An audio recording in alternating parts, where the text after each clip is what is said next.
Соңғы 10 жылда Үнді мұхитының бір бөлігінде кемелер беймәлім түрде жаппай жоғалып жатыр. Ең қорқыныштысы, бұл аймақ карталарда белгіленбейді, радардан көрінбейді. Тіпті спутникте оны толық бақылай алмайды. Теңізшілер бұл жерді үнсіз атайды. Екінші Бермуд. Ал кей ғалымдар тіпті оның Бермуд үшбұрышының антиподы екенін дәлелдеуге тырысуда. Бермуд Атлант мұхитында, ал дәл оның географиялық қарама-қарсы нүктесінде Үнді мұхитының орталығы орналасқан. Осыдан ақ құпия басталады. Бірінші оқиға 2013 жыл. Австралиялық жүк тасымалдаушы Солас Даун кемесі.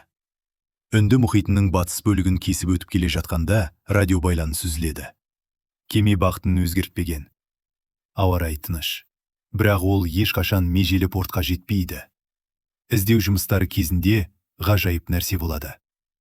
Кеме автоматты навигация жүйесі соңғы сигналды мүлде басқа бағыттан, солтүстік шығыстан жіберген.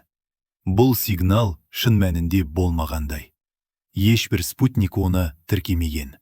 Сол аймақта тек бос су. Ештеңе жоқ. 5 айдан кейін Мальдив аралдары маңындағы рифтерден кеме қалдығы табылды. Іші бос. Жүктің бәрі орнында. Азық-түлік ашылмаған. Ал экипаж мүлдем жоқ. Жоғалған. Және ешқандай қақтығыс ізі де жоқ. Екінші оқиға 2019 жыл. Үндістанның әскери теңіз флоты оқу жаттығуы кезінде Инсдруф деп аталатын барлау кемесін жоғалтып алады. Бұл кеме жаңа, заманауи, бар технологиямен жабдықталған. Ол теңіз түбіндегі магниттік ауытқуларды зерттеп жүрген. Түнгі сағат 2-де кемеден келіп түскен соңғы рапортта бір ғана сөйлем жазылған. Төменде нәрсе қозғалып жатыр. Содан кейін үзіліс, үнсіздік. Байланыс мүлде жоғалады. Кемені де, экипажды да ешкім ешқашан таппайды. Ғалымдар бұл аймақта геомагниттік интерференция орны болуы мүмкін деп болжайды.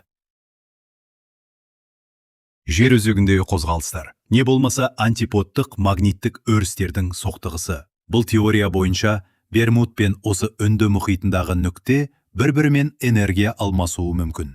Бірақ бәрін ғылыммен түсіндіру мүмкін емес.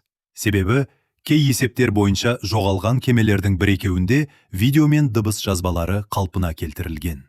Онда адам айқайы, су үстіндегі бөгде дыбыстар және бір түрлі ырғақты гуил. Қайталанатын құдды бір белгі сияқты. Бұл аймақ енді Silent Circle, яғни тыныш шеңбер деп аталып жүр. Кейбір карталарда ол көрсетілмейді, бірақ теңізшілер оны біледі. Олар бұл жерді айналып өтеді. Себебі кім кірсе шықпайды. Мүмкін бұл жай табиғи құбылыс. Мүмкін біз білмейтін бір кеңістік қабаттары бар. Ал мүмкін бұл теңіз бізден бірдеңені жасырып тұр. Бермудтан басталған жұмбақ енді Үнді мұхитының тереңінен шақырып тұрғандай. Ал сіз сол шақыруға жауап берер ме едіңіз?